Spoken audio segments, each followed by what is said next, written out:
And welcome to Blue Collar Guitar, no nonsense beginner guitar course. Why do I call it no nonsense? Well, when I first started, I remember someone gave me a book that said 6,748 guitar chords, and I was like, damn, that's a lot of chords to learn.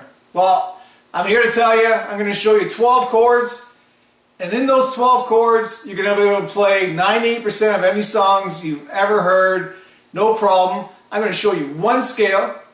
I'm going to show you how to tune your guitar the old-fashioned way, because you're going to need to learn how to do that with my other technique of learning by ear.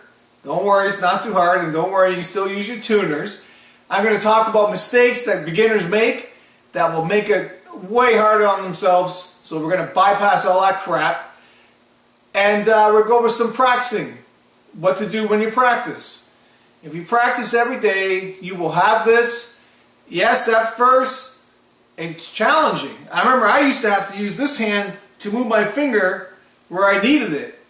But you just keep going, next thing you know, your body gets used to it, your fingers get used to it, and you'll be well on your way playing anything you ever want to play on guitar. Alright, enjoy. Hey, the great thing about video is you can rewind this as many times as you want. Pick your category, dive into the module, learn it, rewind it, practice it. You're golden.